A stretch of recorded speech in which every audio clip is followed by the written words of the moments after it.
Hi, my name is Brian Carlucci, and I'm applying for the position of Cruise and Travel Director.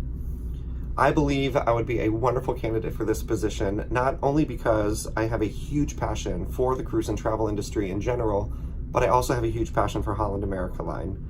I've now worked for the company for 6 years, started on the Volendam in 2013 as a cast member, and I've enjoyed it so much I just want to keep coming back and keep coming back. I love to travel. I love to hear stories of travel. I love everything to do with seeing the world and getting to experience all new places and getting to experience different cultures that you're not used to. I just think it's a wonderful experience, and I recommend everybody should do it. One of my favorite travel experiences, I would have to say, would be getting to go to Pattaya, Thailand. There's so much to do in Thailand in general. But Pattaya itself, it's just a smorgasbord of Asian culture that's just thrown in your face, and it's such a good time. It's such a good day there. One of my bucket list items was to get to hold a baby tiger. Tigers are one of my favorite animals in the entire world, and luckily I got to go to the Sriracha Tiger Zoo and not only hold a tiger but feed it as well.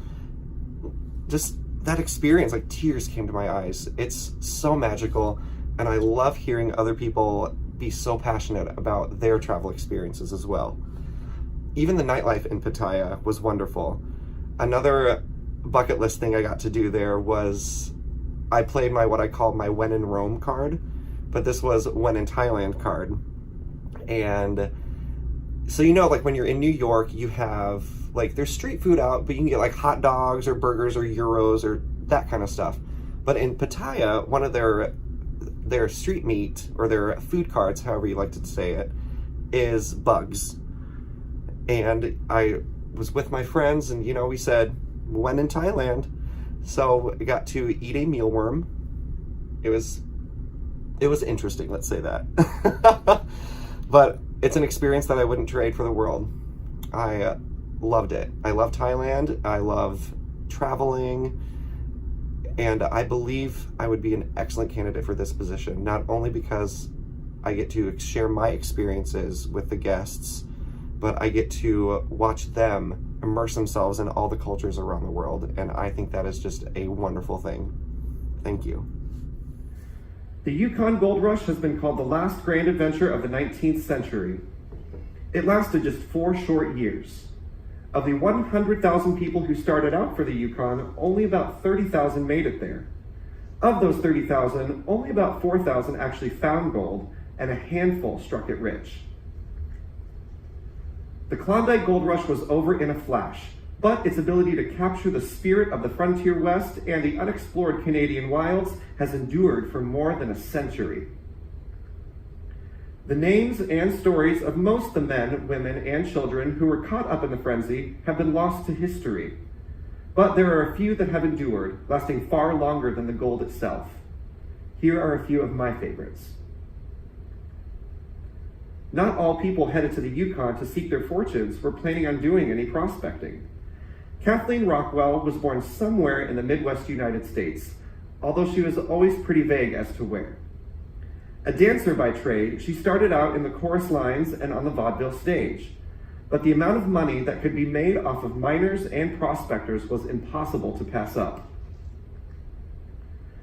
She found her place in the Savoy in Dawson, Yukon, where she took the stage name Klondike Kate and became famous for both her renowned flame dance and her daring pink tights. She was so popular that she was soon earning gratuities, tips, and a portion of the profits. According to Kate, she made more than $30,000 in her first year on stage. That's a good amount of money even today. In the 1890s, it was simply staggering.